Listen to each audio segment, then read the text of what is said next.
Welcome to Cuckoo's English Hub. Hello friends. இன்னைக்கு வீடியோவில் நம்ம பாஸ்ட் டென்ஸில் அதாவது பாஸ்ட்டில் நடந்த விஷயத்தை எப்படி இங்கிலீஷில் எக்ஸ்ப்ரெஸ் பண்ணுறது அப்படிங்கிறத தான் பார்க்க போகிறோம். Simple past tense. பாஸ்ட் டென்ஸ்னால் என்ன? முடிஞ்ச ஒரு செயலை நம்ம எக்ஸ்பிளைன் பண்ணுறது சொல்கிறது தான் சிம்பிள் பாஸ்ட், அதாவது தமிழில் இறந்த காலம்னு சொல்லுவோம்.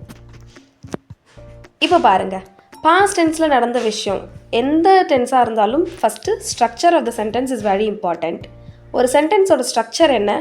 சப்ஜெக்ட் இருக்கணும், அதுக்கு ஃபாலோ பண்ணி வேர்ப் இருக்கணும், ஆமாவா? இப்போ பாஸ்ட் டென்ஸுக்கு வேர்பு பாஸ்ட் டென்ஸில் இருக்கணும். பாஸ்ட் டென்ஸ்னால் என்னென்னலாம் நம்ம சொல்லுவோம்? நேற்று, முந்தா நாள், போன வாரம், போன மாதம், போன வருஷம், இந்த மாதிரி நடந்த விஷயங்களை தானே நம்ம பாஸ்ட்டுன்னு சொல்லுவோம். ஆல்ரெடி முடிஞ்ச விஷயம், ஆமாவா? நேற்றுங்கிறது இங்கிலீஷில் என்ன சொல்லலாம்? எஸ்டர்டே. முந்தா நாள் டே பிஃபோர் எஸ்டர்டே. போன வாரங்கிறத லாஸ்ட் வீக்னு சொல்லணும். போன மாதம் லாஸ்ட் மந்த். போன வருஷம் லாஸ்ட் இயர், ஆமாவா? இப்போது சப்ஜெக்ட் வரணும், அதை ஃபாலோ பண்ணி வேர்ப் இருக்கணும், ஆமாவா? இந்த மாதிரி நம்ம நான் நேற்று வந்தேன், நான் போன மாதம் சென்னைக்கு சென்றேன், இந்த மாதிரியான சென்டென்சஸை நம்ம எப்படி இங்கிலீஷில் சொல்கிறதுங்கிறத தான் இந்த வீடியோவில் ஃபுல்லாக பார்க்க போகிறோம். ஓகேவா? நமக்கு ஃபஸ்ட்டு சப்ஜெக்ட் வரணும்னு நான் சொன்னேன்னா, ஆல்ரெடி நம்ம ஸ்போக்கன் இங்கிலீஷ் கிளாஸ் ஃபஸ்ட்டு வீடியோலையே சப்ஜெக்ட்னால் என்னென்னலாம் வரும், அதை தமிழில் ப்ளஸ் இங்கிலீஷில் எப்படி சொல்கிறது அப்படிங்கிறதையும் நான் போட்டிருந்தேன். இருந்தாலும் அந்த வீடியோ பார்க்காதவங்களுக்காக இந்த வீடியோவில் மென்ஷன் பண்ணியிருக்கேன். சப்ஜெக்டில் என்னெல்லாம் வரலாம்? நான், நாங்கள், நீ, அவன், அவ, இது, அவங்க, அவைகள், இல்லைனா பேர் வரும், ஆமாவா? இதை எப்படி நம்ம இங்கிலீஷில் சொல்லலாம்? ஆல்ரெடி உங்களுக்கு தெரியும். தெரியாதவங்களுக்காக ஐ அப்படின்னா நான், வி நாம் இல்லைனா நாங்கள் அப்படிங்கிறத தான் வி சொல்லுவோம். நீ இல்லை நீங்கள்ங்கிறத என்ன சொல்லுவோம் இங்கிலீஷில்? யூ. அவன் அப்படின்னா ஹி, அவள் அப்படின்னா ஷி. இது இல்லை அதுங்கிறத எப்படி இங்கிலீஷில் சொல்லணும்? இட். அவர்கள், இப்போ நிறைய பேர் சேர்ந்து இருக்காங்க அப்படின்னா தே. இது திங்ஸோ இல்லைன்னா அனிமல்ஸோ குரூப்பாக இருக்கும்போது தேன்னு தான் சொல்லணும் அதுக்கும். நெக்ஸ்ட்டு நேம்ஸ் வரலாம். ராஜா, ராணி, இந்த மாதிரி நேம்ஸ் வரலாம் சப்ஜெக்ட்னா, ஓகேவா? நெக்ஸ்ட்டு என்ன வரணும்? Verb.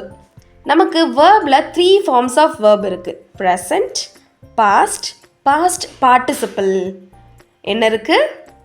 Present, past, past participle.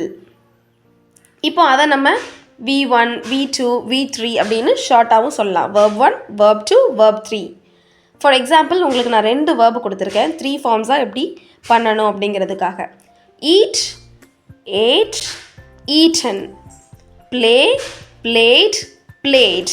So 3 forms of verb இப்படி தான். மோஸ்ட்லி உங்களுக்கு பாஸ்ட் டென்ஸ் அண்ட் பாஸ்ட் பார்ட்டிசிபிளில் நிறைய வேர்ட்ஸ்க்கு ஈடி ஆட் பண்ணுற மாதிரியும் இருக்கும். இர்ரெகுலர் ஃபார்ம்ஸ் ஆஃப் வேர்பும் இருக்குது. இந்த ஈட், ஏட், ஈட்டன் மாதிரி டிஃப்ரெண்ட்டாக 3 ஃபார்முக்கும் டிஃப்ரெண்ட்டாக ஆகிற மாதிரியான வேர்ட்ஸும் உங்களுக்கு இருக்குது. நீங்கள் இந்த மாதிரி present tense, past tense, past participle வேர்ப்ஸை தெரிஞ்சுக்கணும் அப்படின்னா நோ இஷ்யூ. நீங்கள் கூகுளில் 3 ஃபார்ம்ஸ் ஆஃப் வேர்ப் லிஸ்ட்டுன்னு போட்டாலே உங்களுக்கு நிறைய வேர்ப்ஸ் வரும். அதை நீங்கள் பார்த்து நிறைய வேர்ப்ஸோட பாஸ்ட் ஃபார்மேஷனை எப்படி யூஸ் பண்ணணுங்கிறத பார்த்துக்கலாம், ஓகேவா? இப்போ நம்ம சென்டென்ஸை இதை வச்சு எப்படி ஃப்ரேம் பண்ணுறதுன்னு தான் பார்க்க போகிறோம். நெக்ஸ்ட் எக்ஸாம்பிள் சென்டென்ஸ் கீழே கொடுத்துருக்கேன், இதை பாருங்கள். நான் கிரிக்கெட் விளையாடினேன். இதை நம்ம இப்போ இங்கிலீஷில் எப்படி ட்ரான்ஸ்லேட் பண்ணலாம்? நான்கிறதுக்கு இங்கிலீஷில் என்னது? ஐ. இப்போது நான் சப்ஜெக்ட்டுக்கு அப்புறம் உங்களுக்கு என்ன வரணும்னு சொல்லியிருக்கேன்? வேர்பு. ஆனால் நீங்கள் தமிழ் சென்டென்ஸ் பாருங்கள். கிரிக்கெட்டுங்கிறது ஒரு செயலா? இல்லை. வேர்ப்னா என்ன? ஒரு செயல். அப்போது விளையாடினேன் அப்படிங்கிறது தானே செயல்.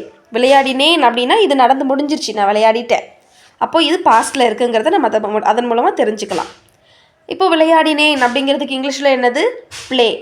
இது பாஸ்ட்டில் இருக்கிறதுனால நம்ம ப்ளேடுங்கிறத செலக்ட் பண்ணிக்கிறோம். V2 past tense verb. அதுக்கப்புறம் என்ன விளையாடினேங்கிறது நெக்ஸ்ட்டு வேர்புக்கு அப்புறம் தான் வரணும். சென்டென்ஸ் பேட்டர்னோட வீடியோவும் நம்ம சேனலில் இருக்குது. சப்ஜெக்ட், வேர்ப், ஆப்ஜெக்ட் இல்லை அட்ஜங்க்ட்னா என்ன, இது எல்லாமே டீட்டெயில்டாக அந்த வீடியோவில் இருக்கும். அதை நீங்கள் பார்த்துக்கிட்டாலும் சென்டென்ஸ் பேட்டர்ன் தெரிஞ்சு அதை ஃப்ரேம் பண்ணுறது எப்படிங்கிறது உங்களுக்கு தெரிஞ்சுக்கலாம். ஃபஸ்ட்டு சப்ஜெக்ட் வரணும், அதுக்கப்புறம் வேர்ப் வரணும், அதுக்கப்புறம் தான் ஆப்ஜெக்டோ இல்லாட்டி மற்ற டீட்டெயில்ஸை நம்ம அதுக்கப்புறம் ஆட் பண்ணிக்கலாம். இப்போ இங்கே ஐ பிளேட், என்ன விளையாடினேன், வாட் டிட் ஐ ப்ளே அப்படிங்கும்போது கிரிக்கெட் விளையாடினேன். ஸோ அந்த கிரிக்கெட்டை நம்ம வேர்புக்கு அப்புறமா ஆட் பண்ணியிருக்கோம். Are you clear? நெக்ஸ்ட் பாருங்க, நாங்கள் பிரியாணி சாப்பிட்டோம். நாங்கள் பிரியாணி சாப்பிட்டோம் அப்படிங்கிறத எப்படி இங்கிலீஷில் சொல்கிறது? நாங்களுக்கு இங்கிலீஷில் என்னது? வி. அப்புறமா உங்களுக்கு என்ன வரணும் சப்ஜெக்ட்டுக்கு அப்புறம்? வேர்பு தானே. அப்போது வேர்பு இங்கே என்னது? சாப்பிட்டோங்கிறது தானே வேர்பு. அப்போது ஈட்டுங்கிறது தான் சாப்பிட்றதுக்கான இங்கிலீஷ் வேர்டு. அப்போ அதோட பாஸ்ட் ஃபார்ம் என்ன? ஏட். அப்போது வி ஏட் என்ன சாப்பிட்டோம்? பிரியாணி சாப்பிட்டோம். So next we are adding it later. We ate biryani. இப்படி தான் பாஸ்ட் டென்ஸில் சென்டென்சஸ் ஃப்ரேம் பண்ணணும். இதுக்கு ரொம்ப இம்பார்ட்டன்ட். நீங்கள் வேர்ப் லிஸ்ட் எடுத்து பாஸ்ட் டென்ஸ் ஃபார்மேஷன் எல்லாமே தெரிஞ்சு வச்சுக்கணும். ஓகேவா?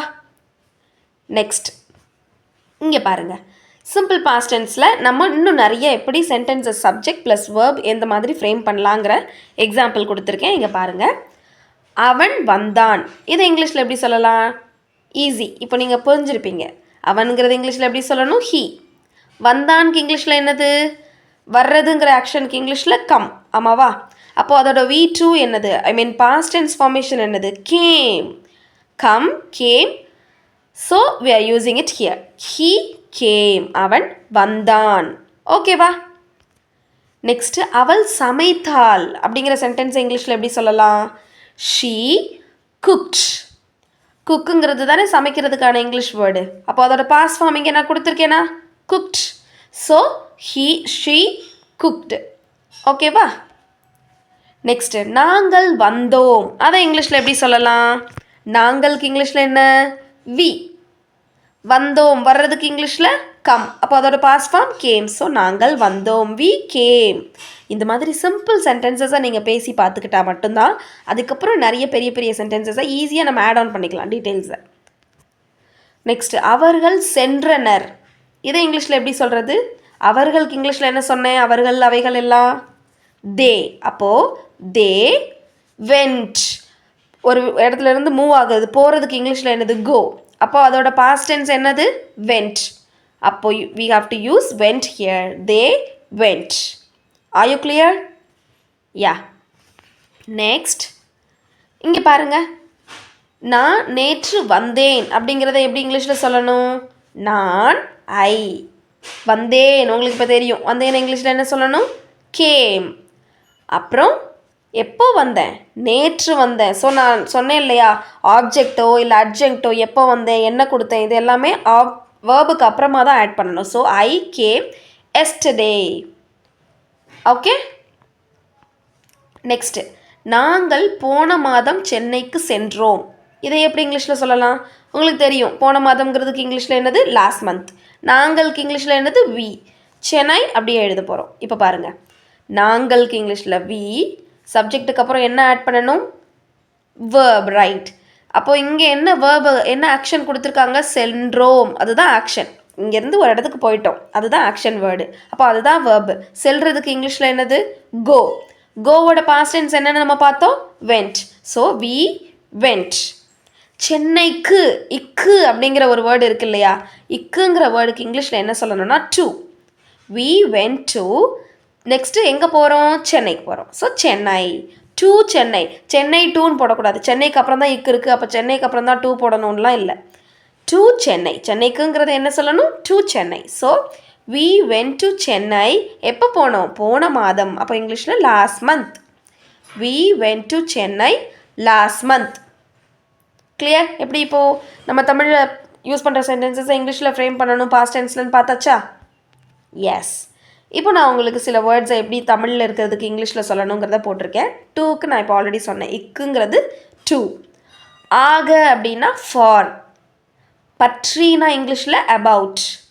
உடன் கூட அப்படின்னு சொல்லும்போது வித்.